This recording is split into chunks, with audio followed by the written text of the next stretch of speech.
Bienvenue au podcast Le Sac du Car. Mon nom est Didier Orméjus. Comme à l'habitude, je vais être accompagné par Marc-André Chaloux. On va discuter des actualités du côté de la NFL, étant donné que le camp d'évaluation est maintenant commencé du côté d'Indianapolis. Marc-André va également nous dévoiler ses surprises et déceptions de la dernière saison en termes de fantasy football à la position de demi à l'attaque. Et il y a l'ancien porteur de ballon de la Ligue canadienne, Gilles Lézy, qui va venir se joindre à nous afin de partager lui aussi ses déceptions et ses surprises à la position de porteur de ballon. Alors sans plus tarder, Guillaume, par la musique.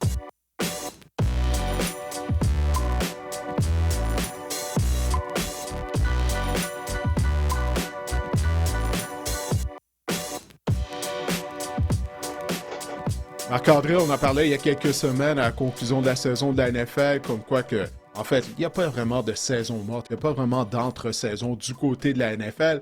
La preuve, c'est que le camp d'évaluation, le fameux Combine à Indianapolis, est déjà commencé.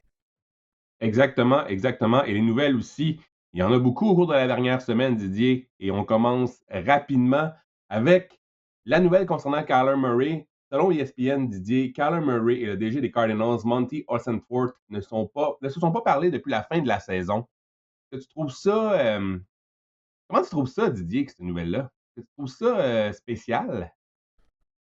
Je dirais que oui, c'est étrange quand même. Là. Je veux dire, bon, on C'est s'attend tous à étrange, ce que ouais. Kyler Murray soit échangé, mais quand même, là, qu'il n'y ait pas eu de discussion avec le DG depuis la fin de la saison. Je pense que ça nous en dit beaucoup, je veux dire, sur qu'est-ce que l'organisation des Cardinals pense de Kyler Murray. Je pense que c'est un autre indice qui semble pointer dans la direction que Murray ne sera pas de retour en Arizona l'année prochaine. Là. Je ne sais pas ce que tu en penses, mais moi, c'est ce que j'ai pensé lorsque j'ai lu cette nouvelle-là, parce que c'est tout à fait étrange.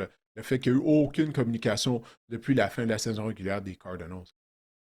Mais ça prend pas la tête à Papineau pour comprendre que l'attaque fonctionnait avec Jacoby Brissett et que l'attaque fonctionnait Hmm. pas avec Kyler Murray. Donc, j'imagine que du côté des Cards, ils ont vu la même chose que nous, comme on dit. J'imagine qu'on s'est dit peut-être que c'est Kyler Murray le problème. C'est sûr qu'on va lui dire, on va toujours lui dire qu'il a une petite stature, c'est peut-être ça aussi. Jacoby Brissett aussi, la saison était un peu déjà à l'eau, donc on lançait davantage, on avait beaucoup moins de pression, ça peut être ça aussi. Mais oui, je trouve ça quand même inquiétant de savoir que c'est supposé être ton quart de concession, Didier, Kyler Murray, puis tu lui parles pas. Puis on l'a vu la semaine dernière, on en a parlé, là, ils ont une petite fenêtre là, quand la saison de la NFL va s'ouvrir le 11 mars pour échanger Oui. Kyler Murray. Il va falloir, veut pas lui en parler d'ici là, je peux pas croire. Ouais, non, je suis bien d'accord avec toi, mais si on a déjà décidé qu'on allait l'échanger, ben, peut-être qu'il n'y en aura pas de discussion. Parce que comme tu l'as dit, le nouvel an, la saison de la NFL, le 11 mars, ben, ça arrive en grand pas. Là. Écoute, on a enregistré le podcast, on est déjà le 25 février. On sait que le mois de février est un court mois. Donc, d'entendre le dire, justement, ça va être le début là, de la période des joueurs autonomes. Mais comme je le disais tout à l'heure, je pense que c'est un autre indice qui semble indiquer que Kyler Murray ne sera pas de retour avec les Cardinals de l'Arizona. Moi, j'ai hâte de voir quelle équipe va se convaincre de donner une chance à Kyler Murray? Ça reste à voir. Mais encore une fois, tu sais, c'est pas une grande cuvée.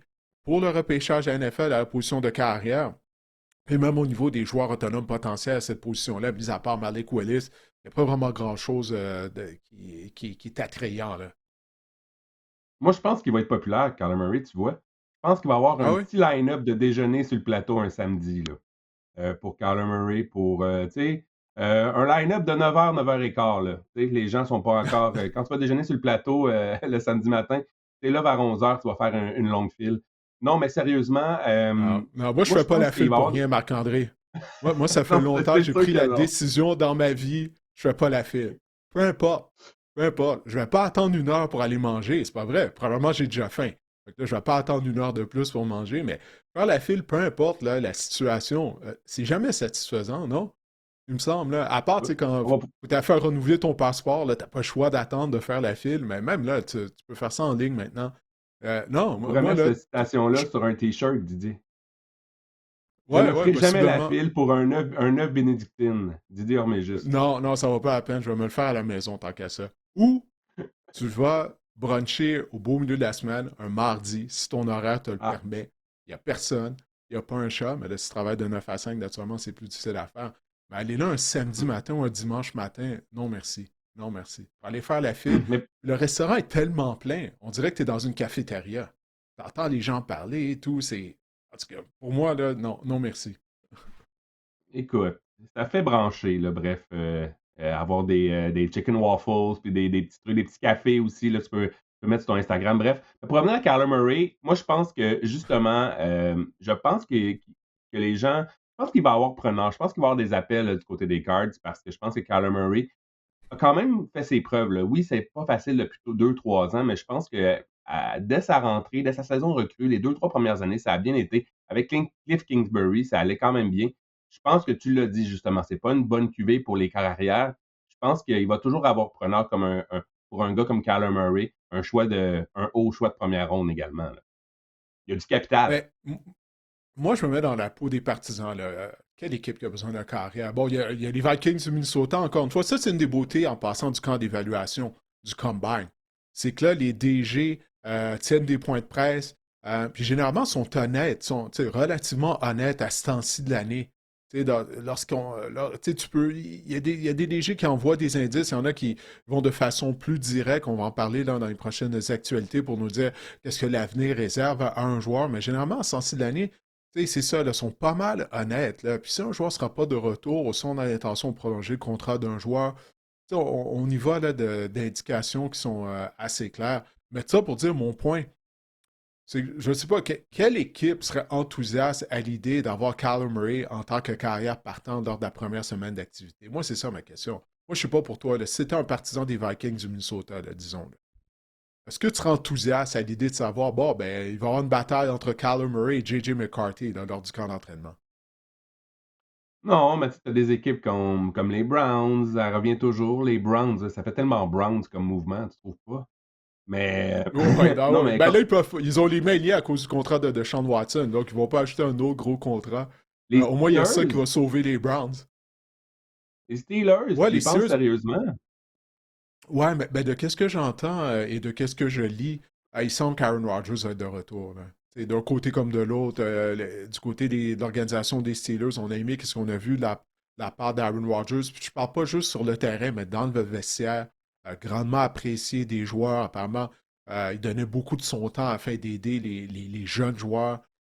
Donc, on aime beaucoup. Là, il semblerait Aaron Rodgers au sein de l'organisation. Puis Rodgers et Mike McCarthy ont fait la paix. Puis bon, Aaron Rodgers n'a pas tant d'options que ça, donc j'ai l'impression qu'il va retourner à Pittsburgh. Mais écoute, à talent égal, tu prends en 2026, mettons, là, tu prends Kyler Murray avant Aaron Rodgers, là, c'est un meilleur Sais-tu quoi? plafond, là. Non, je pense que je prendrais Rodgers.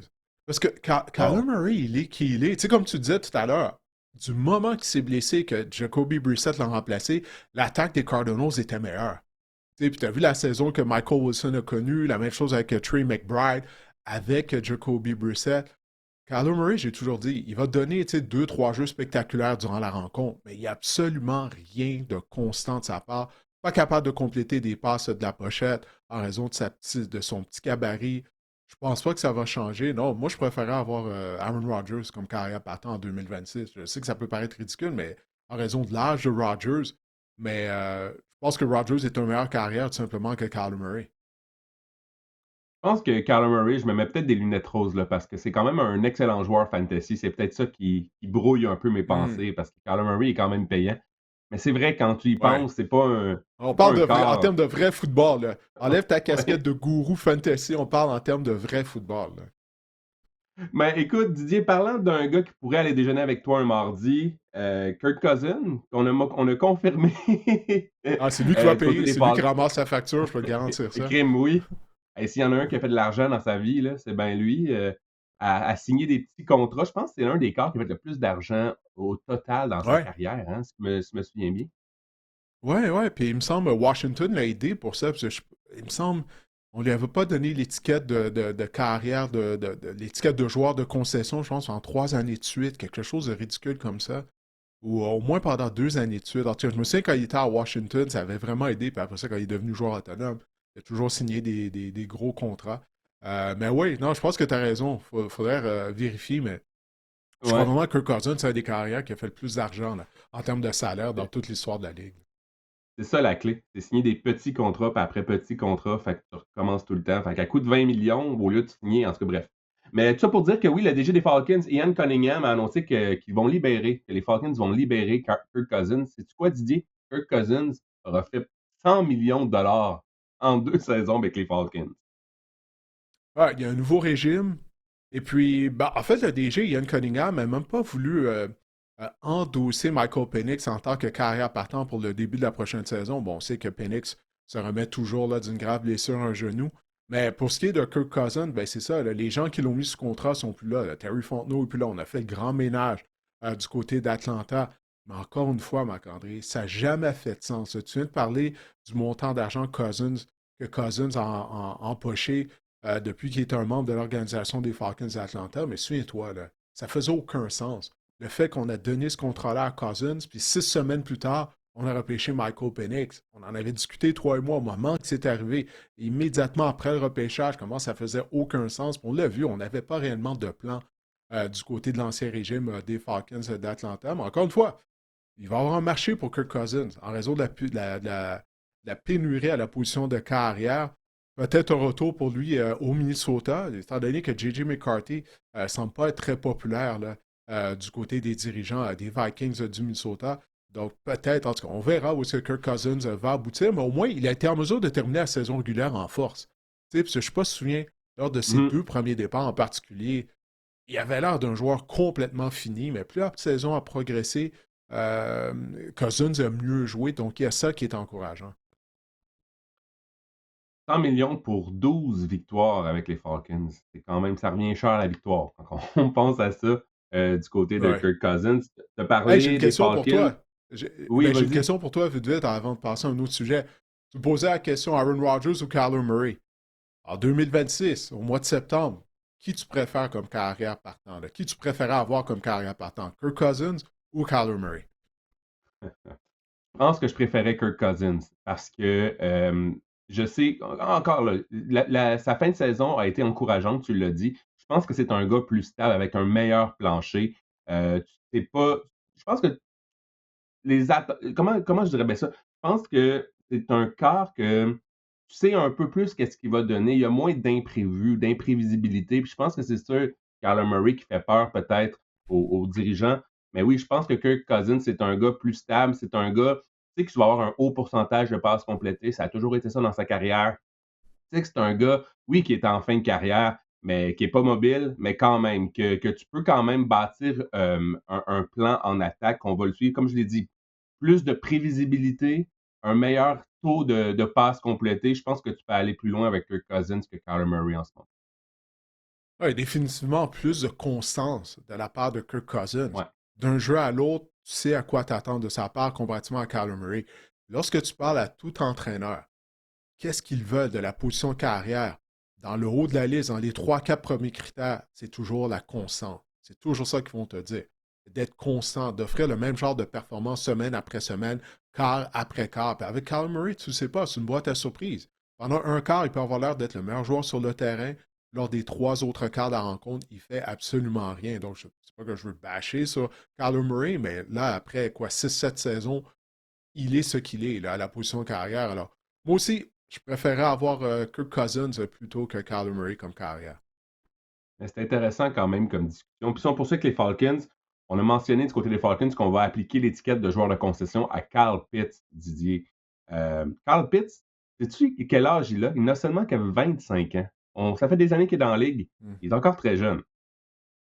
Donc, tu vas le repêcher au sein de ton équipe de Fantasy Football la saison prochaine. Tu es de retour sur le bandwagon de Carl Pitts. C'est ça que tu es en train de Mais nous dire, là? écoute, avec Kevin Stefanski, avec l'utilisation Ça y qu'il est, ça faisait de commence. ses alliés rapprochés avec les Browns, Hmm. avec David Njoku et spécialement Harold Fanning, et on a vu même des grosses saisons, des grosses saisons, des bonnes saisons de Austin Hooper même. Écoute, je sais pas. Mhm. Mais je serais Tu pas, y mais je serais penses, pas tu y surpris. penses, hein? Mais je serais pas surpris que les Falcons ajoutent un autre ailier rapproché, par exemple. Il est là à deux. David Njoku, peut-être Ouais, même. les reproches. Ouais, non, mais c'est vrai parce que, comme tu dis, avec Stefanski aime utiliser les formations avec 2 ailiers rapprochés. Donc, ça va être quelque chose à surveiller du côté des Falcons d'Atlanta. Mais Pitts, vient de connaître sa meilleure saison, là, finalement, sa 5e année dans la NFL. Il a donné des signes encourageants, puis l'étiquette de joueur de concession à la position d'ailier rapproché, elle n'est pas vraiment dispendieuse. Alors, essentiellement, c'est un contrat d'1 an. Je pense que c'était la chose à faire du côté des Falcons pour voir si Pitt sera en mesure de connaître 2 saisons productives consécutives la première fois de sa carrière. Parce que tu fais bien de rappeler son âge. Il était tellement jeune lorsqu'il a été repêché. Et la position d'ailier rapproché, ben, des fois, ça prend du temps à se développer. Même si lui, c'est pas un vrai ailier rapproché, là, il bloque personne. Mais quand même, ça prend un certain temps à s'ajuster. Alors, hey, peut-être que le meilleur est à venir du côté de Carl Pitt. De toute façon, est-ce on avait une meilleure option du côté des Falcons? C'est un peu ça qu'on doit se dire. Est-ce que Adrian Ben, c'est Njoku est ça. meilleur que Carl Pitts? Je ne sais pas. Je pense pas. Puis, tu sais, j'étais prêt à venir, lorsqu'on je regardais Carl Pitts, je regardais sa production de match en match, j'étais prêt à dire Carl Pitts a été un match dans sa carrière. Tu sais, le fameux match de 166 verges et 3 touchés Ah, là, ouais. cette saison. Mais quand même, il y a des matchs, j'ai été surpris de voir qu'il y a eu des matchs de 90 verges de gain, de 82 verges. Pour un année rapproché, c'est quand même très bon.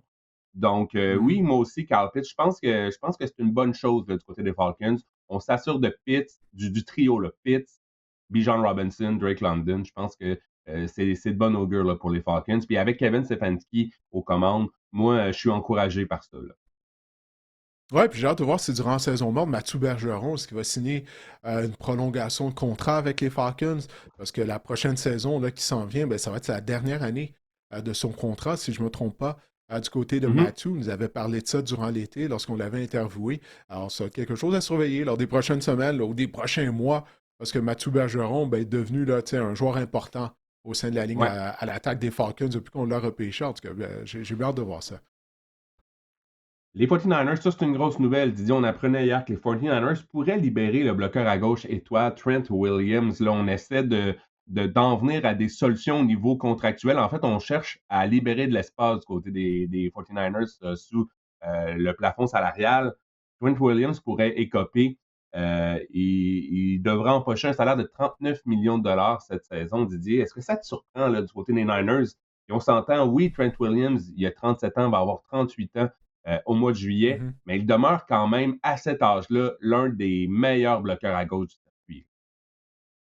Oui, écoute, il n'y a aucun doute que Trent Williams, 5 ans après sa retraite, il va être intronisé à Kenton en Ohio. Ben, je dis qu'il n'y a aucun doute. Là. On a vu que c'est arrivé avec Belichick, donc peut-être qu'on va le faire attendre. Mais tout ça pour 6 dire ans que Trent peut-être. Williams, ouais, c'est ça, 6 ans. On ne le laissera pas entrer au temple dès sa première année. Mais Trent Williams est le meilleur bloqueur à gauche de sa génération. Tu as parlé de son âge. C'est phénoménal. Là. Le fait qu'il demeure un des bons bloqueurs à gauche de la NFL à ce stade-ci de sa carrière. Il a quelque peu ralenti. Bon, il rate des matchs à tous les ans en raison de blessures. Mais ça, c'est pas la première fois que ça arrive. À tous les ans ou à peu près, il doit restructurer son contrat afin d'aider les 49ers à respecter le plafond salarial. Donc, écoute, est-ce qu'on va réellement le libérer? Moi, j'ose croire qu'on sera en mesure d'en venir à une entente entre Williams et les 49ers. Comme je viens de dire, c'est pas la première fois que ça arrive, mais encore une fois, on va garder un œil sur ce dossier-là parce que soudainement, ça serait intéressant si Williams devenait joueur autonome sans compensation. Tu peux être certain que les équipes vont se battre afin de le mettre sous contrat parce que lorsque tu parles de la position de bloqueur à gauche, c'est une des 4 positions les plus importantes sur le terrain. Après celle de carrière, puis du côté de la défense, chasseur de quart et demi de coin. Ça, c'est les 4 positions les plus importantes. Alors, j'ose croire que les Niners et Williams vont en venir à une entente. Trent Williams devient joueur autonome. Là, on parle ici d'une file de 4 rues là, pour aller déjeuner un samedi matin à 11 heures. Là. Il va y avoir du Ouais. monde à la messe. Ben, tu sais, tout à l'heure, tu parlais de Là, Kirk Cousins, son ancien coéquipier avec Washington à l'époque. Trent Williams en a un autre là, qui a gagné là, au niveau des finances du football là, en termes de salaire. Il a signé des gros contrats. Tu sais, il avait été un choix de première ronde. Il jouait à la position de bloqueur à gauche. Il a toujours été un des meilleurs de la NFL. Si ce n'est pas le meilleur bloqueur à gauche. Lui aussi, là, je serais curieux de savoir combien d'argent qu'il a empoché, oui, depuis le début de sa carrière. Puis en plus de ça, c'est difficile de négocier avec lui. Là. Il connaît sa valeur. mhm. Donc, tu sais, il ne recule pas lors des négociations. Donc, Trent Williams, on va l'ajouter à la liste après Kirk Cousins dans les gagnants à la banque à la suite de leur carrière. Mais il dit en plus qu'il veut jouer jusqu'à ses 40 ans, mais moi, je le trouve phénoménal, ce gars. Je trouve qu'on ne donne pas assez de crédit sur le fait qu'il est encore le meilleur bloqueur à gauche du circuit à cet âge-là. Je me souviens, moi, des Eagles, Jason Peters, là, qui était l'un des meilleurs bloqueurs à gauche du circuit pendant longtemps, puis la chute a Ouais. été abrupte. Lui, c'est fou. Puis on dirait qu'il veut jouer jusqu'à 40 ans. Puis à 40 ans, je pense qu'il va être encore le meilleur bloqueur à gauche du circuit s'il le veut, parce que c'est vraiment phénoménal. Ce gars-là demeure en forme, à quel point il est efficace malgré son âge. Je pourrais jouer même au-delà de 40 ans, je pense, puis être encore l'un des meilleurs à sa position. C'est vraiment phénoménal ce qu'il accomplit, le Trent Williams. C'est c'est un alien là, parmi les bloqueurs à gauche ou les joueurs de ligne du circuit, selon moi. Ouais, que C'est c'est l'exception qui impressionnant. confirme la règle. Ouais. Ouais, c'est quand il se déplace, quand il fait des blocs dans de l'espace. Tu sais, à l'âge où il est rendu 37, 38 ans, il se déplace encore très bien, avec fluidité. Puis ça, il l'a fait depuis le début de sa carrière, mais rendu à Sargent, habituellement, c'est plus laborieux là, lorsque tu demandes à ton bloqueur de décrocher ou d'aller bloquer dans de l'espace. Mais pour Trent Williams, il est toujours en mesure de le faire. Donc, ouais, tu l'as dit, là, c'est toute une bébite. C'est un alien, comme tu viens de dire, un extraterrestre. Le DG des Jets de New York, Darren, je ne sais pas comment le prononcer, Darren Moji, c'est comme ça qu'on le prononce? Moogie, je crois que c'est Moogie, il me Mogi, semble, j'ai entendu. Je suis pas Mogi, sûr, ouais, Mogi. faudrait que je fasse des Il va recherches ouais, falloir pour trouver que. la bonne prononciation de son nom. Là, ouais. D'habitude, je fais mes devoirs, là, je ne l'ai pas fait, puis j'ai l'air fou. C'est correct. Bref, le DG des Peut-être qu'il va être Jets de New congédié à la York, fin de la prochaine saison. Là. On va ouais, peut-être dit dans qu'il un an aimerait pouvoir en venir, apprendre la prononciation d'un autre DG. Ouais. dit qu'il aimerait venir à une entente à long terme avec Brees Hall, lui qui était admissible à devenir joueur autonome sous peu. En fait, lorsque la saison de la Ligue, le nouvel an de la Ligue va s'enclencher. Didier, je trouve ça fascinant, Brees Hall. On dirait plus qu'il veut quitter New York, plus les Jets veulent le garder avec eux. C'est comme une Ils relation tiennent en amour-haine, là. otage. Ouais. Ils tiennent en Pauvre otage. Brees! Ben ouais, parce que là, souviens-toi, à la date limite des transactions, il y avait des rumeurs comme quoi que les Jets allaient l'échanger. Finalement, il ne s'est rien passé. Là, ça fait des semaines qu'on anticipe, bon, ben, Brees Hall va devenir joueur autonome, ça va être le meilleur porteur de ballon disponible sur le marché. Mais là, les Jets, eux, sont prêts à utiliser l'étiquette de joueur de concession, comme tu l'as dit. Il y a même une autre étiquette qui serait prêt à utiliser afin de s'assurer de garder Brees Hall au sein de l'organisation. J'ai l'impression qu'on ne veut pas le perdre pour rien. Puis c'est une des raisons pourquoi on se dit, bah, écoute, si on lui décerne l'étiquette de joueur de concession, peut-être qu'on pourrait l'échanger par la suite ou en venir à une entente à long terme. Bref, comme tu dis, on tient Brees Hall en otage. Puis je pense que tous les partisans de football, on aimerait voir Brees Hall jouer pour une autre équipe, une équipe qui est fonctionnelle, pas pour les Jets, pour voir vraiment ce dont il est capable. C'est tellement un joueur talentueux. Parce qu'on va voir qu'est-ce qui va arriver. Là. La saison morte est encore jeune, mais pour l'instant, on dirait que les Jets voudraient garder Brees Hall. Lorsqu'il n'avait pas été échangé là, à la date limite, on avait vu même un meme là, de lui qui avait publié ça, je pense, sur ses médias sociaux, là, lui qui pleure en voyant les autres Ouais, échanger, puis lui qui demeure avec l'équipe. Mais c'est fou parce que ouais, l'étiquette ouais, de genre quand de on a échangé concession, Sauce et ouais, compagnie, là, quand on a fait le ménage, lui, il ouais. s'attendait, bon, ben, je suis le prochain sur la liste. Bon, écoute, on est presque rendu au mois de mars, puis il est toujours un membre des Jets, pauvre lui. Puis l'étiquette de joueur de concession pour un porteur de ballon, ben, en tout cas, si t'es Brees Hall, t'es quand même fâché. En tout cas, je suis Brees Hall, je suis fâché.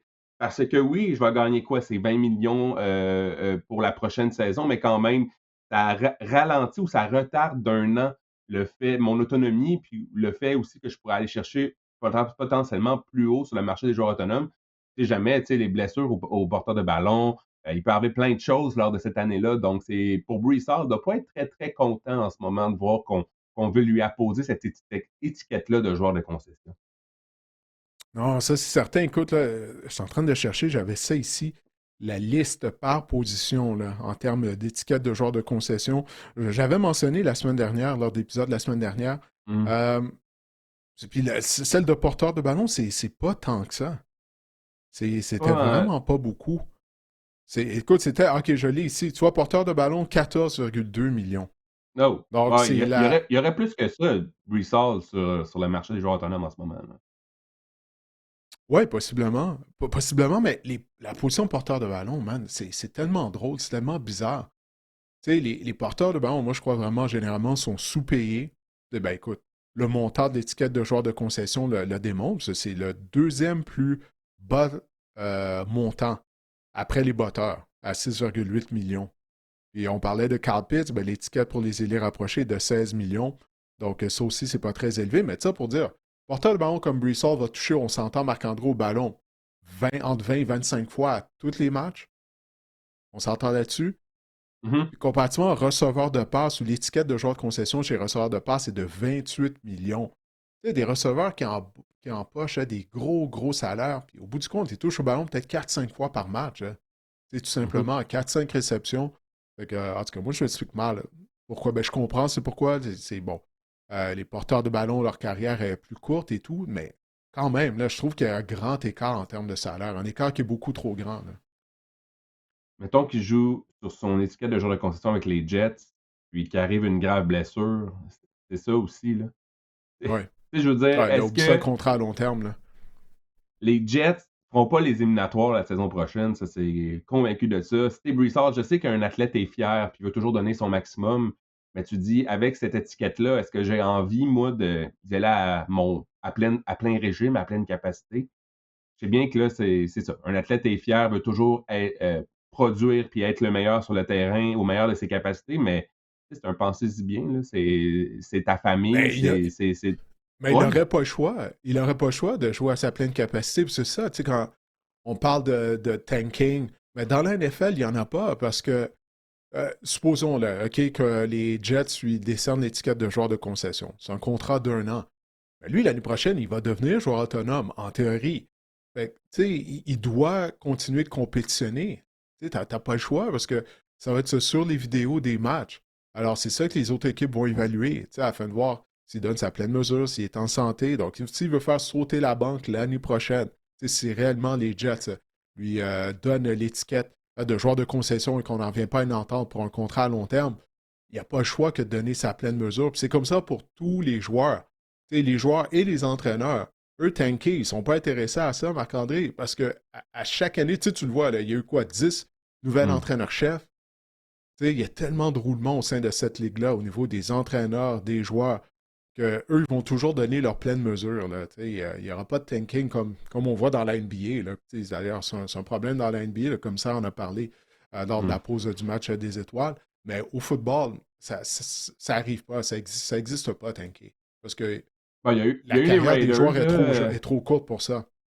Ah, mais Il ça, y a eu c'est les de Raiders, là. l'incompétence. C'est juste une mauvaise équipe. Ouais, ouais, c'est ça. Ben, ils ont empêché Max Ben, Crosby de jouer. Ils ont tout fait. Non, non, t'as raison de te souligner, c'est vrai. Parce qu'ils étaient dans une lutte à finir avec les Giants pour le premier choix du repêchage. Puis eux se sont assurés d'aller chercher le premier choix. Mais t'as vu qu'est-ce qu'ils ont fait?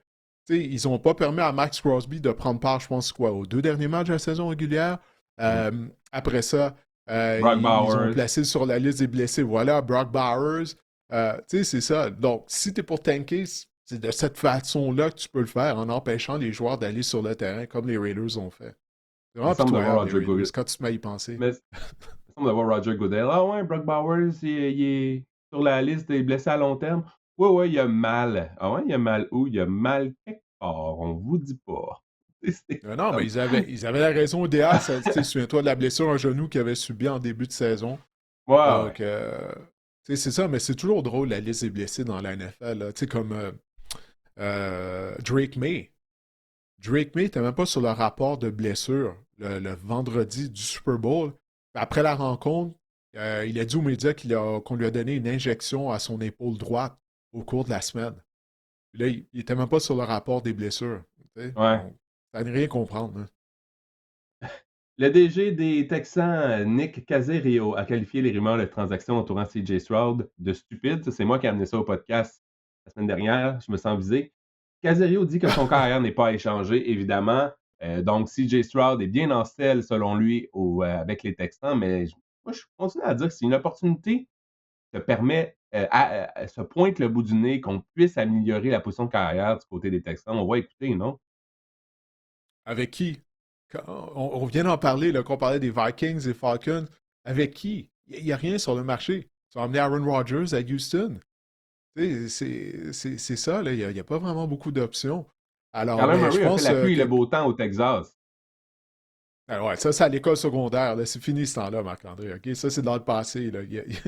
Quand il était en secondaire 3. Là, ça, c'est autre chose maintenant dans la NFL, Kyler Murray. Mais non, que sérieux, écoute, là, tu sais, moi, je me suis senti mal pour le journaliste qui a posé cette question-là, de se faire dire que c'était stupide d'envisager une transaction de CJ Stroud, mais en regardant les commentaires de Kessler lorsqu'il a répondu à cette question-là, regarde, ça vaut plus la peine, je pense, de mentionner des rumeurs de transaction, du moins pour la saison morte concernant CJ Stroud. Il a endossé CJ Stroud à 100%. Faut pas oublier que c'est juste la troisième année de Stroud la saison dernière. Il a énormément régressé. On en a parlé pendant toute la saison, comparativement à son année recrue. Je me demande si tout le monde, hein, on n'est pas parti en peur justement à la suite de sa saison recrue. Là. On pensait qu'il allait devenir une super vedette à la position de carrière. Peut-être qu'on s'est fait duper, là, tout le monde, lors de sa première année, en tout cas. Mais ça va être une grosse saison. Il n'y a aucun doute. C'est peut-être dans un an, Marc-André, on va encore parler de rumeurs de transactions impliquant CJ Stroud s'il n'est pas en mesure de se replacer, de relancer sa carrière lors de la prochaine saison. On disait même que CJ Stroud, là, c'était une erreur pour les Panthers d'avoir pris Bryce Young après son année recrue, qu'on aurait dû prendre CJ Stroud. Il va être de loin supérieur. Ouais, Deux, je faisais 3 ans partie plus tard, de ces gens-là. Ouais. 2, 3 ans plus tard, je pense que c'était le bon ordre, finalement, en tout cas, en ce moment. On va voir. Nick, Je ne suis pas vendu à Bryce Young encore non plus. Là. Nick Sirianni dit ne pas être en mesure de garantir le retour d'AJ Brown avec les Eagles pour la prochaine saison. Didier, là, tu vas m'envoyer la balle, c'est sûr, mais moi, je te dirais, que Ah ouais. Qu'est-ce que tu penses de tout ça? C'est ton club. C'est ton club, Marc-André. C'est ton je club. pense qu'on, Donc là, on je pense ouvre la qu'on, porte pour une transaction pour échanger exact. Jay Brown. Là. Je pense qu'on met carte sur table puis on se laisse des options parce que, je l'ai mentionné, c'est un excellent repêchage pour les receveurs de passe. Il y en a d'excellents. On parle peut-être qu'il y en aurait 5, 6 qui vont sortir en première ronde. Donc, je pense qu'on se laisse des options du côté des Eagles. Puis je l'ai dit la semaine dernière et je le répète, je pense qu'il y a quelque chose de brisé là, dans la relation entre Sirianni et A.J. Brown. Je pense qu'un moment donné, ça arrive il arrive une coupure, une césure là, dans une relation. Puis je pense que ça serait pour le mieux pour les deux camps qu'il y ait séparation. Mais encore là, on n'échangera pas A.J. Brown pour des peanuts. Je pense que justement, les Eagles, on veut se donner des options. On est ouvert. On veut garder l'esprit, garder un œil un peu sur ce qui se passe. Mais oui, je pense que A.J. Brown ne sera pas avec les Eagles la saison prochaine. Ouais, il y a même Howie Roseman, le DG des Eagles, lorsqu'il a parlé aux médias à Indianapolis, lui aussi, il n'a pas fermé la porte. Hein? Il a pas fermé la porte. Soit il a reconnu bon, que ça serait difficile de se départir d'un joueur aussi talentueux qu'A.J. Brown, mais il n'a pas fermé la porte. Alors, je pense qu'on va écouter les offres là, au cours des prochaines semaines, des prochains mois. Mais on dirait que le séjour d'A.J. Brown avec ton équipe favorite est terminé. Bref, on va pouvoir en parler lors des prochaines semaines. On va pas arrêter d'entendre des rumeurs, là, surtout à la suite de ce que Sirianni et Roseman ont dit. Finalement, en terminant notre bloc nouvelle, une triste nouvelle. Là, on a appris le décès de Rondell Moore qui s'est enlevé la vie. Il n'était âgé que de 25 ans. On dit qu'il y avait des problèmes de santé mentale, entre autres de dépression. Euh, Ça fait toujours quelque chose de voir ça, un receveur si jeune, tu sais, qui était dans la ligue, quoi, 2 ans, même. Ça fait toujours peur. Les problèmes de santé mentale, il faut en parler. C'est un peu ça, le message derrière ça. Dès que tu as besoin d'aide, dites-le. Des fois, c'est pas facile à déceler, mais il ne faut pas avoir peur d'en parler. Puis je pense que c'était ça dans le cas de Rondell Moore. Ah, c'est vraiment triste, 25 ans seulement. C'est 25 ans, Marc-André. Là. Non, je pense que tu l'as bien dit. Là, c'est d'en parler le plus possible, d'en parler à ses proches, à ses amis, aux membres de notre famille en qui on a confiance. C'est 25 ans, c'est beaucoup trop jeune. Là.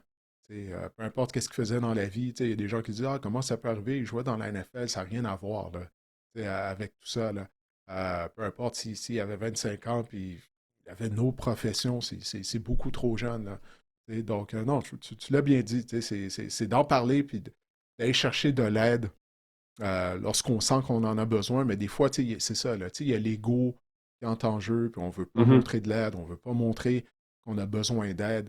Mais ça pour dire que c'est vraiment malheureux de voir que Moore, ben, c'est ça, il s'est enlevé la vie à seulement l'âge de 25 ans. C'est vraiment triste. Ouais, non, c'est sûr, mais moi je trouve que de plus en plus on est conscientisé, là, notre génération, aux problèmes de santé mentale. Je me souviens, là, mes parents, moi, on a parlé, je pense que l'ego, tu as touché un bon point. Je pense que mes parents, tu sais, même consulter un psychologue, là, on en voit de plus en plus, c'est rendu même fait partie des banalités de la vie. C'est rendu normal de consulter dans la vie. Puis je pense que c'est une bonne chose. Parce que mes parents, tu sais, l'âge de nos parents, c'est justement la rigidité, l'ego, c'est pas vrai, j'ai pas de problème. C'est nier aussi un peu. Mais je pense que oui, consulter, je pense que c'est ça qu'il faut retenir, consulter puis demander de l'aide lorsqu'on en a besoin. Ouais, puis c'est même pas l'époque de nos parents, Marc-André, souviens-toi, il y a une quinzaine d'années peut-être. Tu sais, il n'y avait pas de discussion sur la santé mentale, là. Tu sais, publique ou je sais pas. On n'était pas aussi ouvert à avoir des discussions face aux troubles de santé mentale, là, comparativement à aujourd'hui. Donc, tu sais, ça, c'est une bonne chose. Puis, je me souviens, il y avait Brandon Marshall. Je pense à l'époque, quand il jouait avec les Bears, j'ai le goût de te dire, il avait été un des premiers joueurs que je me souviens là, qui jouait dans la NFL et qui parlait ouvertement du fait qu'il souffrait de troubles de santé mentale, puis qu'il avait été diagnostiqué, je ne me souviens pas pourquoi exactement, mais depuis qu'il avait commencé à justement à consulter et on lui avait prescrit des médicaments, ben, il avait dit là, que ça avait complètement sauvé sa carrière, que ça avait sauvé sa vie même. Puis à partir de ce moment-là, ben là, Brandon Marshall, il n'y a plus de problème. Là. Tu sais, je pense qu'il y avait certaines phrases lors des séances d'entraînement ou à l'extérieur du terrain, puis tu te disais, mais c'est quoi son problème à ce gars-là? Il est tellement talentueux et il a le talent pour être un des meilleurs receveurs de passe de la NFL. Mais une fois justement qu'il est allé chercher de l'aide, puis lui, il a attaqué ça de plein front. Là, tu sais, il en parlait publiquement, puis je me souviens au début, il y a des gens qui le ridiculisaient pour ça. Mais finalement, il a fait preuve de courage. Puis, ben c'est ça, il a pu connaître une très belle carrière, Brandon Marshall. Maintenant, il a une belle carrière dans les médias également. Mais pourquoi? Parce qu'il est allé chercher de l'aide. Tu sais, puis il a attaqué ça de plein front, ce problème-là, qui ruinait sa vie. Donc, et je pense que ça démontre, ben, qu'est-ce que tu disais, là, si tu vas chercher de l'aide, si tu vas en parler à un thérapeute et tout, ben là, tu as une chance de t'en sortir. Là. Ça complète, Didier, notre tour d'horizon des actualités dans la NFL au cours de la dernière semaine. On est maintenant rendu à notre segment Fantasy Football. Cette semaine, ben, on va se concentrer sur la position de porteur de ballon, les demi à l'attaque, qui ont été des belles surprises lors de la dernière saison de la NFL, mais également ceux qui ont énormément déçu. Alors, pour parler des porteurs de ballon, ben, on va recevoir Gilles Lézy, qui est lui-même un ancien porteur de ballon. Gilles et moi, on a joué ensemble à l'époque avec les Spartiates du Cégep du Vieux-Montréal. Gilles est maintenant coordinateur à l'attaque au Cégep d'Albivio. C'est un ancien porteur de ballon de l'Université Northwestern dans le Big Ten et également de la Ligue canadienne de football. Je ne veux pas te vieillir, je ne veux pas nous vieillir, Gilles, étant donné qu'on a essentiellement le même âge, mais tu es Ouais. assez vieux pour avoir joué pour les Renegades d'Ottawa. Pas le rouge et noir, les Renegades. J'essaie de l'oublier, cela, mais merci de me le rappeler. Ah, ok, désolé. J'avais vu un match des Renegades à l'époque. Il n'y a pas beaucoup de monde dans le stade. Il n'y a pas beaucoup de monde Non, dans il le n'y en avait stade. pas Mais bon, beaucoup. heureusement, Non. ça va mieux depuis l'arrivée des nouveaux propriétaires du côté d'Ottawa. Ben, les gars, c'est ça, vous allez nous dévoiler vos surprises et déceptions à la position de porteur de ballon. Bon, étant donné, Gilles, que tu es notre invité, on va te lancer en premier. Tiens, quelle est ta première surprise à la position de porteur de ballon lors de la dernière saison de la NFL? Puis on parle strictement en termes de fantasy football. Ben, surprise, oui, mais tu sais, c'est quand même un bon joueur. Dans le fond, je parle de Jonathan Taylor. Jonathan Taylor, c'est un joueur qui, je pense, il y a 3, 4, 5 ans, a été coté comme le meilleur running back. Puis, bon, il y a eu des problèmes avec les blessures. Il y a eu, des saisons qui étaient un peu oubliables. Mais cette saison, début de saison, Jonathan Taylor a eu un excellent début de saison. Je pense qu'il était, il s'en allait battre des records. Il y a eu plusieurs touchdowns, plusieurs matchs où que dans le fond, je pense qu'il y avait un match de 3 ou 4 touchdowns, beaucoup de verges. Donc, Jonathan Taylor, c'est mon premier joueur. Je pense que c'est un joueur qui était un peu oublié, mis de côté. Et je pense que cette année, il a vraiment solidifié son ranking comme étant un des bons porteurs, des meilleurs porteurs de la NFL. Oh, j'aime ça, j'aime ça. C'est vrai, là, Jonathan Taylor qui, ben, jusqu'à ce que finalement Daniel Jones se blesse. Tu sais, il t'envoie de connaître une des meilleures saisons de l'histoire là, de la NFL, la position de porteur de ballon. À un certain moment donné, on parlait de lui peut-être comme le favori au titre de joueur par excellence. On se demandait, hey, est-ce qu'il va battre le record pour le plus grand nombre de touchés au sol en une saison, le record de Daniel Tomlinson? Puis là, du moment que Daniel Jones s'est blessé, tout s'est écroulé d'une certaine façon pour les Colts et Jonathan Taylor. Mais c'est vrai qu'avant la blessure à Jones, ben, écoute, on peut qualifier sa saison de surprise. C'est un retour à sa grande forme lorsqu'il avait mené la NFL au chapitre des verges au sol. Non, j'aime ça comme choix. Alors, toi, de ton côté, Marc-André, quelle est ta première surprise la dernière saison?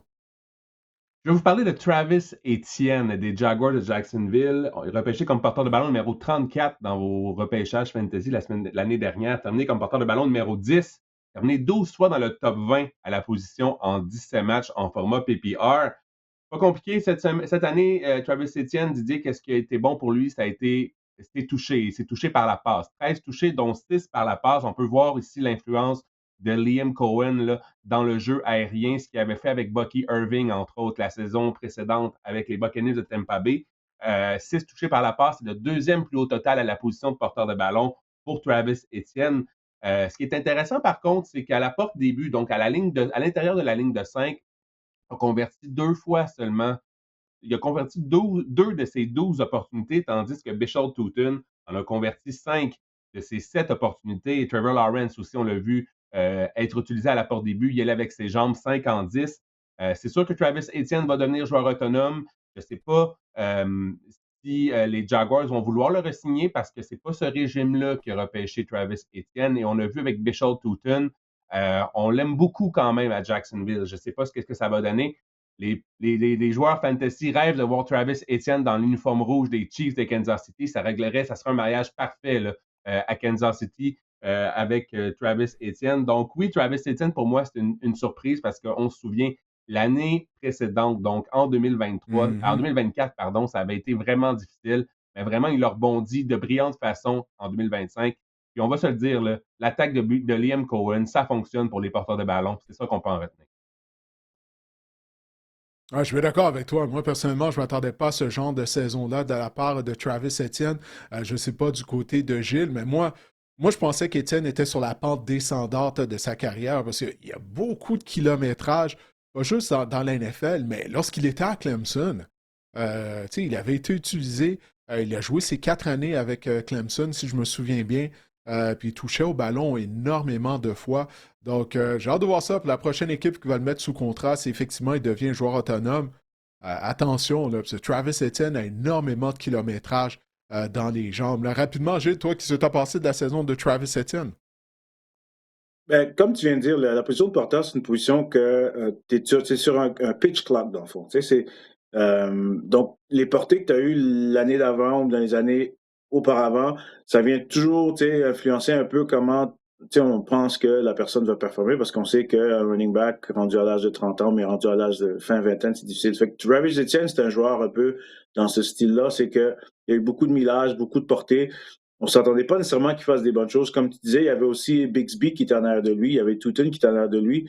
Ça fait qu'on s'attendait plus que Bixby ou Tootin prennent la relève, mais cette année, il y a une très bonne saison. Les Jaguars sont allés dans les playoffs, fait que, et majoritairement à cause de ce qui a apporté à l'équipe. Donc, je suis quand même d'accord avec Marc-André, c'est une très, très bonne surprise, puis il y a une très bonne saison.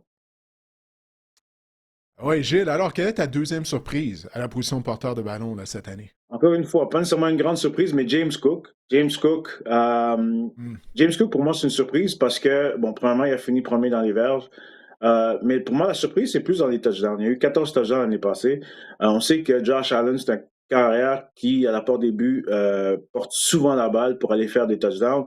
Fait que je ne m'attendais pas nécessairement à avoir autant de production de James Cook.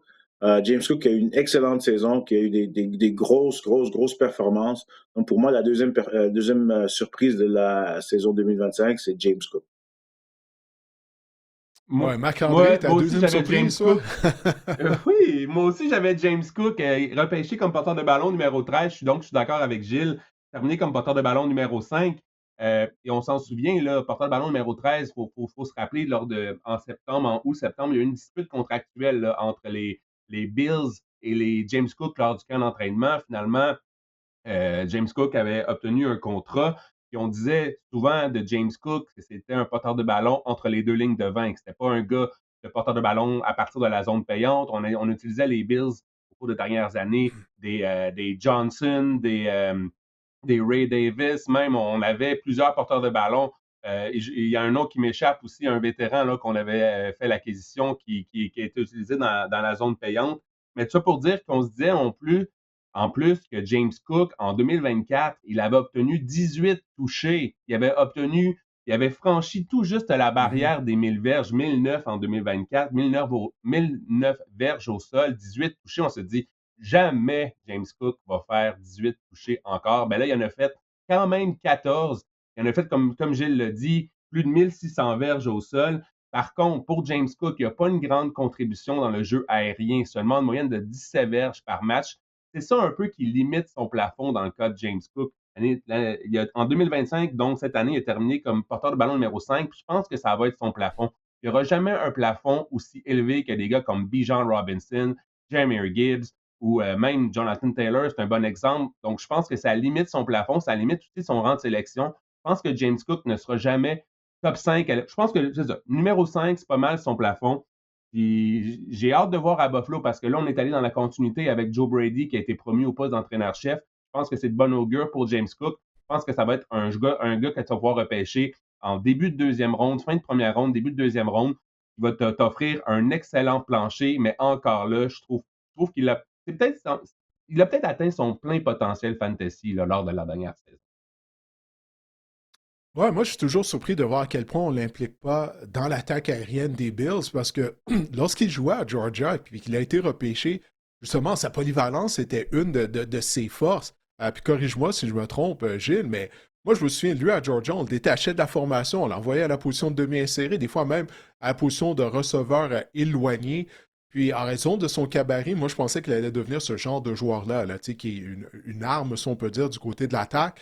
Mais là, essentiellement, lors des dernières années à Buffalo, bon, on lui remet le ballon au sol, il est très productif, mais il n'y a pas vraiment de production par la passe, alors qu'il a démontré pendant toute sa carrière universitaire avec les Bulldogs de Georgia qu'il était un excellent receveur de passe. Moi, je pense que c'est plus le système offensif à Buffalo qui n'a pas nécessairement besoin de lui comme euh, un gars qui attrape la balle. Je pense que Buffalo, il lance souvent les balles au tight end, au receveur. Fait que je pense que c'est plus le système offensif que une lacune de James Cook. Comme tu as dit, il a montré qu'il était capable à Georgia. Georgia, c'est une équipe qui a eu DeAndre Swift, qui a eu d'autres porteurs qui étaient capables d'aider par la passe. Donc, je pense que c'est vraiment plus le système offensif que d'autres choses. Et c'était le Tavius Murray Marc-André. que je cherchais. Le Tavius Ah oui, Murray le en Tavius Murray, 2023. ouais. On avait même signé Leonard Fournette puis Damien Harris. On dirait qu'on ne voulait pas donner le ballon à James Cook dans la zone payante. Hey, c'est vrai, hein? Les Bills avaient signé Leonard Fournette. Wow, ok, je m'en souvenais vraiment plus de celle-là. Écoute, Marc-André, bon, on va te laisser y aller en premier pour la troisième surprise de la saison, étant donné là, que toi et Gilles, vous aviez la même pour votre Bon, deuxième surprise. Ah, quel est ton troisième porteur de ballon que tu juges nous a surpris par ses performances lors de la dernière année? faut parler de Javonte Williams, les gars des Cowboys de Dallas, repêché comme porteur de ballon numéro 39 au niveau fantasy, terminé comme porteur de ballon numéro 11. Il faut se rappeler, au moment du repêchage, on s'est dit Javonte Williams sort de 2 grosses blessures. On ne sait pas trop qu'est-ce que ça va donner. On disait même à Dallas, là, on vantait les mérites de Jaden Blue, on s'en souvient, là, qu'on avait repêché en 5e ronde de l'Université de Texas. Puis finalement, Javonte Williams a pris les commandes de ce champ arrière-là. Il ne l'a plus jamais quitté. 11 fois dans le top 20 la position en 16 matchs.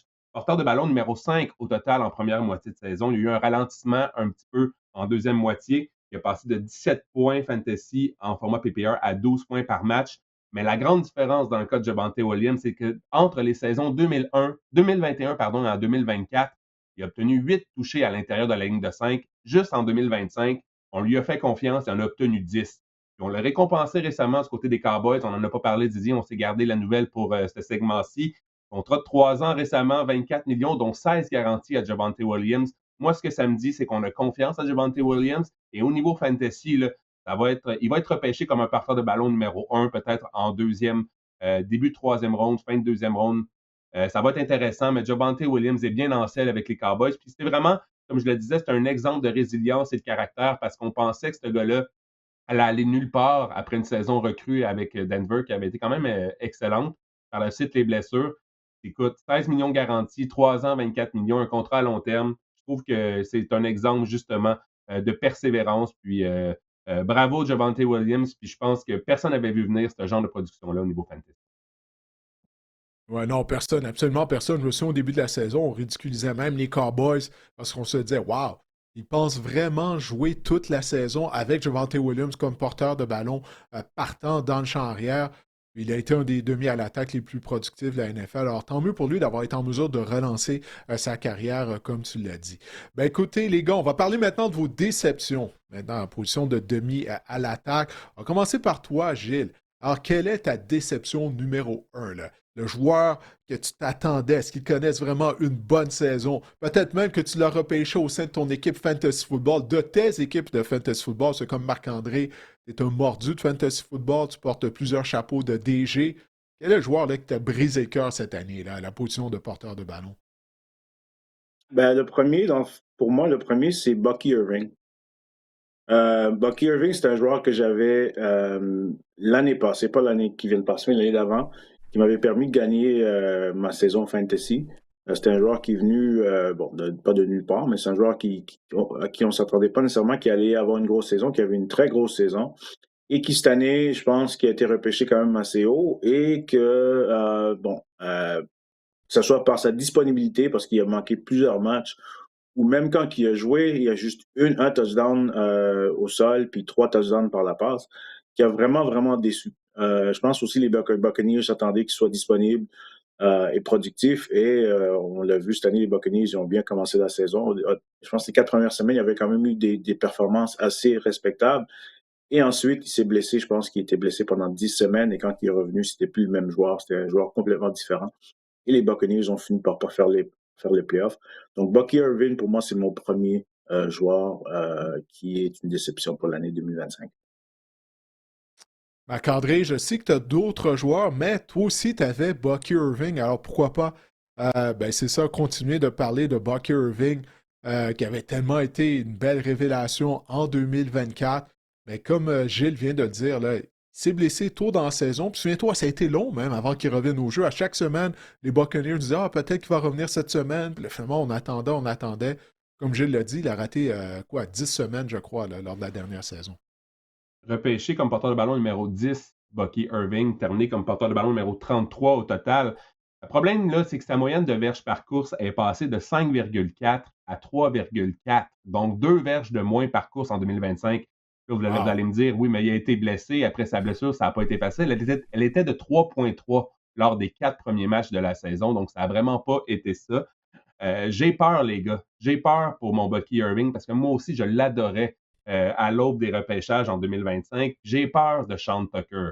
Rashad White, c'est fait. Il ne sera plus dans les pattes de Bucky Irving. Mais Sean Tucker, on dirait qu'il a pris l'ascendant, spécialement dans la zone payante. 7 touchés à l'intérieur de la ligne de 20 l'année dernière, Sean Tucker. Et on l'a vu même lors d'un match lorsqu'on lui a confié plus de responsabilités. Il avait connu un fort match, je pense 3 touchés, si ma mémoire est bonne, pour Sean Tucker. Donc, avec le coordinateur offensif, le nouveau coordinateur offensif, Zach Robinson, qui arrive des Falcons d'Atlanta, je me dis qu'on va peut-être essayer d'aller reproduire ce qu'on avait avec Bijan Robinson et Tyler Allgeier. Sean Tucker dans le rôle de Tyler Allgeier. Je pense que justement, Sean Tucker est là pour peut-être aller voler des touchés dans la zone payante, dans la zone critique à Bucky Irving. Je suis vraiment, j'ai peur pour Bucky Irving. Je ne sais pas vous autres les gars, mais j'ai peur là, en vue de la saison prochaine. Ouais, mais dans le cas de Buck Irving, au moins, on pense savoir c'est quoi la raison pour laquelle il y a eu une si grande baisse de production, les blessures. Moi, personnellement, je ne sais pas, Gilles, qu'est-ce que tu en penses? Moi, je pense que ça s'explique par les blessures. Là. Je ne veux pas trop simplifier les choses. Parce qu'il y a eu également des blessures au niveau de la ligne à attaque des Bucks. Ça a complètement dérouté la saison des Buccaneers. Même Baker Mayfield n'était pas en santé lors de la deuxième moitié de la saison. Moi, j'ai confiance que Bucky Irving sera en mesure de rebondir la saison prochaine. Toi, de ton côté, Gilles, es-tu aussi optimiste que moi pour Irving? Ben, ouais, mais c'est quand même un joueur qui est dynamique, c'est quand même un couteau suisse, donc il peut faire plusieurs choses. Je pense que si on peut expliquer, on peut attribuer le succès à Travis Etienne, au fait que Liam Cohen est rendu à Jacksonville. On peut aussi peut-être expliquer pourquoi Buck Haven n'est pas bon à Tampa Bay parce que Liam Cohen n'est plus là. Donc, c'est une question peut-être de système, une question de. Mais je pense bien que c'est un joueur qui est jeune et dynamique. Ils vont trouver un moyen de l'utiliser.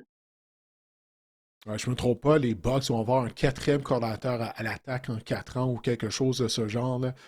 Les coordinateurs à l'attaque des Bucks finissent toujours par quitter l'organisation, soit pour devenir entraîneur-chef comme Dave Canales ou Liam Cohen, coordinateur qu'on avait l'année dernière. On l'a remercié de ses services étant donné que ça n'avait pas bien été. Je ne me trompe pas du côté des Bucks.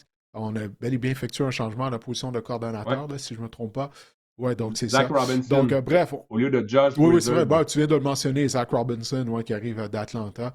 Donc, on va voir si ça va pouvoir relancer l'attaque des Bucks et de Bucky Irving. Maintenant, Marc-André, toi, quelle est là, ta prochaine déception à la position de porteur de ballon?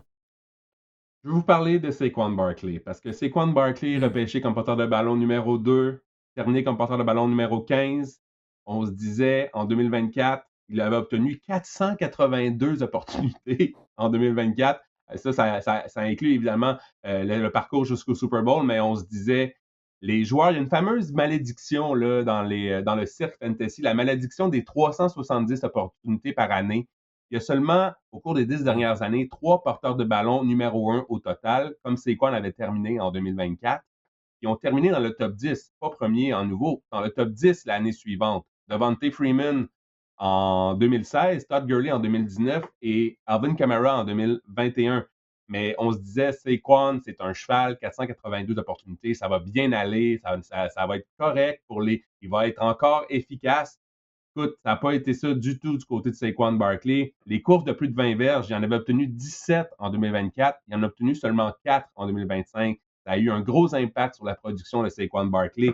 Les verges par course, deuxième en 2024 à 5,8. En 2025, elle est tombée à 4. Donc, il était 33e, au 33e rang en 2025. C'est sûr que les Eagles ont connu la pire saison en termes de rendement en attaque depuis belle lurette, depuis la saison 2021. La ligne à l'attaque, on s'est rendu compte, pas on s'est rendu compte, elle est vieillissante. On avait des problèmes, on a eu des blessés également. Mais je pense que Saquon Barkley, va falloir peut-être calmer nos ardeurs là, en vue du repêchage 2026. Je pense que c'est un gars qui va glisser. Je pense que c'est un gars qu'on pourrait avoir à rabais là, au niveau fantasy. Ça va être intéressant de voir ce que les gens vont penser là, de Saquon Barkley en 2020.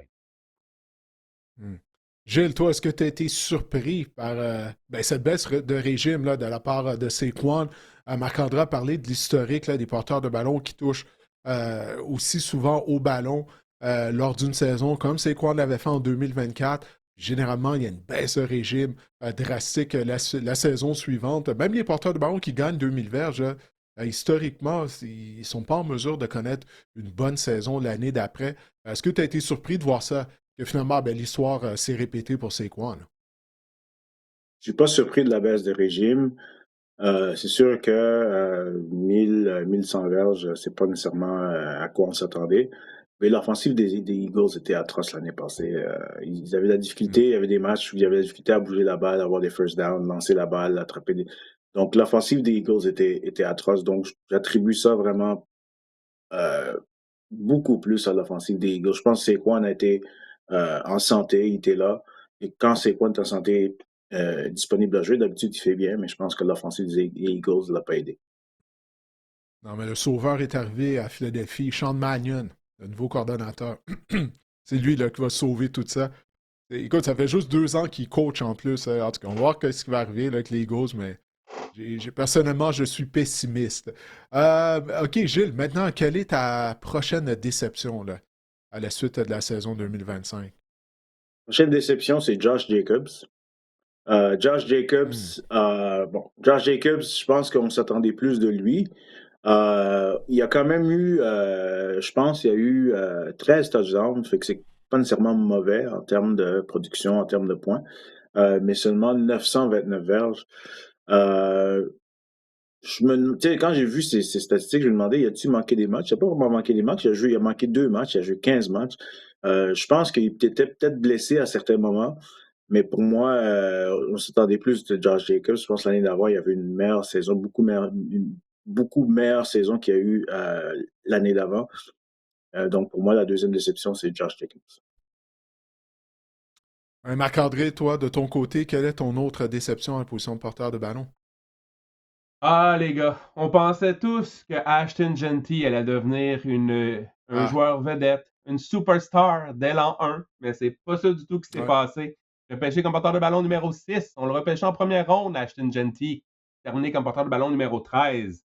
Derrière la pire ligne offensive, derrière la pire attaque de la NFL, 48e pour les verges par course, Ashton Genty la saison dernière. C'était épouvantable. La seule chose qui a gardé un peu Ashton Genty, sa tête hors de l'eau, c'est qu'il a été ciblé 73 fois par la passe. C'est le 6e plus haut total pour une recrue, pour un porteur de ballon recrue lors des 10 dernières années. Ça, c'est quand même intéressant pour la suite des choses.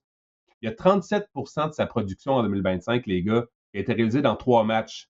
Lors des 14 autres matchs, il y a une moyenne en PPR, donc on obtient des points pour les réceptions de 11 points par match. C'est vraiment médiocre. C'est sûr que son potentiel est énorme, puis on se fonde beaucoup d'espoir sur l'arrivée de Clint Kubiak pour que son éclosion ait lieu. Mais Clint Kubiak, qui nous a habitués à avoir un comité de porteurs de ballon. J'ai hâte de voir quel genre de décision on va prendre avec les Raiders. Un gars pourrait amener un gars comme. Ben là, on parle de Kenneth Walker, je pense pas, mais un gars, un porteur de ballon, un Zach Charbonnet là, à Ashton Genty pour pouvoir justement lui permettre d'avoir une meilleure efficacité sur le terrain, peut-être lui enlever des opportunités pour qu'il soit plus efficace. J'ai hâte de voir, mais Ashton Genty, là, grosse déception. Ouais, faut améliorer la ligne à l'attaque, là. Puis je suis curieux de savoir, Gilles, qu'est-ce que tu as passé de la saison recrue d'Ashton Genty? Parce que je me souviens bien, les Raiders l'ont repêché au 8e rang du repêchage, mais on n'avait rien autour de lui, là. C'est comme s'il courait derrière un mur de briques. Écoute, parlez-en là, à Geno Smith de cette ligne à l'attaque-là, là, Geno Smith qui se faisait tabasser à toutes les semaines, mais de repêcher un porteur de ballon sans voir le reste, sans avoir une ligne à l'attaque là, pour commencer. Je trouve que c'était vraiment pas une bonne idée du côté des Raiders. Mais ça, je suis curieux de savoir ce que tu as passé de la saison de Genty, parce que les attentes étaient très élevées là, envers lui. Ben, en fait, Genty, c'était mon choix pour ma troisième déception, donc je suis complètement d'accord. Ah, voilà. Moi, j'étais moins chaud sur Genty. Je pense que la dernière fois, j'étais sur le podcast, on avait fait le classement des running backs et j'avais classé Genty quand même assez bas parce que justement, les Raiders, c'est une équipe qui avait vraiment besoin de beaucoup d'aide. Donc, le fait de drafter un running back, ça faisait pas nécessairement de sens. Et je pense que les gens s'attendaient que euh, un running back, ça compte juste sur lui-même. Donc, un gars qui a couru pour 2500 verges va courir pour 2500 verges de NFL, tandis que c'est pas comme ça que ça se passe dans la NFL. Donc, on l'a vu cette année, je trouve qu'ils ont forcé la balle à Ashton Genty. C'était quasiment même un peu triste à voir des fois à quel point il était frustré de voir que tu n'étais pas capable d'aller chercher des verges. Mais j'étais surpris quand même de son utilisation par la passe. Il a quand même assez bien fait. Puis sa production, en termes de verges dans la saison, était correcte, mais bon, sa moyenne, c'était pas nécessairement bonne.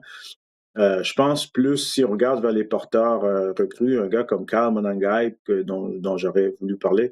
Kyle Monangai il était une grosse surprise pour les Bears. Je Hmm. pense que c'est plus lui, le running back, pour moi, qui m'a surpris, le running back recrue qui m'a surpris dans la saison NFL. Mais Genty, ouais, c'est décevant, mais je pense que j'espère l'année prochaine, ils vont être capables de l'utiliser mieux qu'ils l'ont utilisé l'année passée. Ah, je suis curieux de J'ai une savoir c'est question quoi ta pour Gilles. philosophie sur les porteurs de ballon. Ouais, ben en tout cas, ben, vas-y Marc-André, j'en ai une pour lui aussi, mais vas-y en premier, ouais. Moi, j'ai une question pour Gilles. Toi, vois-tu Kyle Monangai comme un gars qui pourrait être un porteur de ballon de 3 essais dans la NFL? Si, mettons, on dit qu'à DeAndre Swift est plus dans le portrait, mettons. Là. Euh, Je dirais que oui. Euh, c'est sûr que c'est pas DeAndre Swift. Je pense qu'il y a eu juste 18 attrapés en 2025. Mais Menanga à Rutgers, qui a joué avec mon ancien joueur Antoine Raymond, on joué en avant d'Antoine Raymond. Je pense que Ah oui. pour moi, c'était un running back de la NFL. C'était vraiment un bon prototype de running back de la NFL. Il reste juste à voir s'il est capable d'aider au niveau de la passe. Mais je pense pour moi, c'est un three down back 100% c'est un tweet dans le back. Je pense qu'il va avoir une Parce bonne qu'il y a eu saison des l'année flashs. prochaine. Il y a eu des Oui, oui, flashs oui, quelques oui, il y a eu matchs, un match incroyable. Là. oui. Tu sais, je pense 758 verges, 5 touchdowns. Je pense une moyenne de 4,6 si je me trompe pas. Euh, et en même temps, il partageait les portées avec DeAndre Swift. Fait que je pense que l'année prochaine, ça m'étonnerait pas qu'ils prennent beaucoup plus de place dans l'offense parce que DeAndre Swift commence à être un peu vieux. Ouais, ce serait intéressant de voir si Swift, ben ça, si les Bears ont gardé DeAndre Swift également. On sait généralement, si on regarde l'historique de Ben Johnson, à Détroit, on misait sur deux porteurs de ballon qui se partageaient le champ arrière. On a recréé ça avec Monangai et Swift à Chicago. Donc, ce serait intéressant de voir si ça va se poursuivre, si on va essayer de dénicher un autre porteur de ballon. Mais ma question pour Gilles, moi, c'était de savoir c'est quoi ta philosophie en termes de repêchage pour les porteurs de ballon? Il y a des gens qui disent repêcher un porteur de ballon en première ronde, ça ne vaut pas la peine. Parce qu'on vient de parler de Carmen Angai, qui est un choix de septième ronde. Il a fait le boulot, oui, avec l'aide de Swift, mais à tous les ans, là, il y a quoi? Il y a peut-être 5-6 ans de ça, Isaiah Pacheco, un autre ancien porteur de ballon de Rutgers, a été un choix de sixième, septième ronde des Chiefs de Kansas City. À tous les ans, il y a des porteurs de ballon qui sont repêchés en cinquième, sixième, septième ronde, qui font le travail de façon admirable. Ma question, est-ce que tu fais partie des gens, puis tu es un ancien porteur de ballon, là, donc je ne veux pas froisser ton ego, mais est-ce que tu fais partie des gens qui disent que ça ne vaut pas la peine de repêcher un porteur de ballon en première ronde et que c'est mieux d'attendre et de repêcher à d'autres positions parce qu'on peut trouver des bons porteurs de ballon plus tard lors du repêchage? Ben, un joueur spécial, donc un generational talent, s'il y en a un qui est disponible, c'est sûr qu'il faut aller le chercher. Faut faire attention, par exemple, de ne pas aller trop haut, pas reach pour aller chercher des joueurs comme je pense que Ashton Genty, c'était peut-être un peu un reach. Il aurait pu aller le chercher plus tard. Mais moi je le dis ouvertement, je pense que la position de running back, c'est la position la plus facile à apprendre parce que courir, c'est la chose la plus naturelle au foot. Euh, Si on pense, mettons, à un DB qui fait des backpedals, ou bien un O-line qui fait un kick-step, ou les D-line qui font des moves qui sont pas nécessairement naturels, mais courir, c'est la première chose qu'on fait quand tu es un enfant, tu cours. T'sais. Fait que courir à la bonne place, c'est la chose la plus facile à apprendre. Donc, tu peux trouver des running backs un peu partout. Surtout quand ils vont dans des systèmes qui sont run first ou bien des systèmes vraiment qui avantagent les running backs. Donc, on peut facilement trouver des running backs plus tard dans le draft. Kyle Monangai, oui, c'est un choix de septième repêchage, septième ronde au repêchage, mais dans le Big Ten, c'est un gars qui avait une bonne saison dans le Big Ten. Et Rutgers, c'est un bon programme. Et encore une fois, je le dis, Antoine Raymond, mon ancien joueur, je donne un shout-out. Il est à Rutgers présentement, il fait la même chose. Donc, je pense qu'on peut aller chercher des running backs plus tard dans le draft. On n'est pas obligé d'aller chercher des running backs au début du draft. Ça peut se trouver dans toutes les rondes du repêchage. Oui, puis Antoine Raymond, on va suivre ses exploits là, au cours de la prochaine saison. Il a connu toute une saison 2025 avec Rutgers. Est-ce que je me trompe? Il me semble que j'avais vu qu'il entrait dans le transfer portal où j'ai halluciné, Non, là, non. je pense à un autre joueur. Non, non, il n'est pas rentré Il dans le reste à transfer Rutgers? portal. Il est encore à Rutgers. OK. Je l'ai vu pendant les fêtes. Il va très bien. Il s'attend à avoir une saison, même une meilleure saison que l'année passée. Puis c'est un joueur, pour moi, qui est très dynamique, qui va avoir une très bonne saison. Puis j'espère qu'il va être capable d'accéder. Mais je sais qu'il va être capable d'accéder à la NFL ensuite. Ouais, il est très talentueux. En tout cas, j'espère que Rutgers prend soin de lui au niveau du NIL, ce qui n'existait pas dans notre temps, Gilles. Mais bon, ça, c'est sujet pour une autre conversation. Mais quand je vois les joueurs qui font de l'argent comme ça, je me dis, man, j'ai raté ça par quoi? Par 25 ans? Mais bon, qu'est-ce Ouais, que tu veux? ouais, C'était pas ouais, notre ouais, temps. ouais. Ouais, non, mais je peux dire qu'il est très bien traité à Rutgers. Les choses vont très bien pour lui là-bas. Bon, ben, ça, c'est super. C'est qu'est-ce qu'on veut entendre. Ah, ben, je suis surpris dans vos déceptions, les gars. Il n'y en a aucun de vous deux. J'ai un nom là, que j'ai pris en note parce que les Vas-y. trois, on en parlait cet été. On se disait, c'est une recrue. On se dit, il va avoir la chance, justement, dans le champ arrière des Steelers. Je parle de Caleb Johnson, l'ancien porteur de ballon Ah, d'Iowa, qu'on n'a plus jamais revu après sa bourde sur les unités spéciales. Mike Tomlin ne l'a plus jamais renvoyé sur le terrain. Je ne sais même pas s'il fait partie de l'organisation des Steelers. Il a complètement disparu après son erreur sur les unités spéciales. Gilles? Ben, ça reste à voir. Peut-être qu'il y aura une chance, mais ça reste à voir. Écoute, moi, Écoute, on avait parlé dans les surprises de Kenneth Gainwell, en fait, du duo porteur de ballon Kenneth Gainwell, Jalen Warren, qui, en revanche, ont quand même connu une bonne saison. Moi, j'aimais beaucoup Jalen Warren pour l'avoir eu dans un pool fantasy en PPR. Il était quand même très efficace. Puis Kenneth Gainwell a connu une fin de saison exceptionnelle lorsqu'on s'est mis à lui lancer le ballon. Là, il a vraiment été hyper productif. Donc, je pense que Caleb Johnson est un peu tombé dans les limbes. Mais je sais pas, tu sais, on n'est pas à l'abri d'un bon camp, puis peut-être qu'il y aura plus d'opportunités.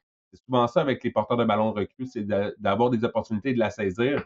Et qui aurait cru que Ja'Cory Krusky-Merritt allait être un gars qui allait avoir autant d'opportunités avec les Commanders, puis on a vu ce que ça a donné, bref, en début de saison. Mais quand même, je pense que c'est une question d'opportunité pour Caleb Johnson. Je pense qu'il y avait beaucoup de gens dans l'échiquier à la position de porteur de ballon devant lui, mais écoute, ça prend juste une opportunité des fois pour se faire valoir dans la NFL, puis on ne sait pas ce qu'il peut avoir en 2026. Ouais, une opportunité ou une bourde de l'autre côté, puis ça fait en sorte qu'on ne te revoit plus. Là. Écoute, je ne suis même pas sûr s'il était en uniforme pendant la majorité de la saison du côté des Steelers. Mike Tomlin ne lui a jamais pardonné son cafouillage au niveau des unités spéciales. Ben écoutez, les gars, on a fait le tour. Je vous remercie de votre contribution pour cet épisode du podcast. Gilles, c'est toujours un plaisir de t'avoir. C'est pas une grande cuvée pour les porteurs de ballon cette année. En vue du repêchage de la NFL, il y a Jeremiah Love de Notre Dame qui est considéré unanimement comme étant le meilleur espoir à la position de porteur de ballon. Mais Marc-André et moi, on en parlait avant de commencer l'enregistrement. Après ça, il y a toute une chute pour le deuxième porteur de ballon. Bref, on va peut-être falloir t'envoyer une autre invitation lors des prochaines semaines pour parler de tout ça. Encore une fois, Gilles, je te remercie de ta contribution au podcast. Marc-André, comme à l'habitude, un gros merci. Guillaume également, sans qui rien ne serait possible. Alors, on espère que cet épisode du podcast Sac du Cœur vous a plu. On sera de retour la semaine prochaine. D'ici là, portez-vous bien.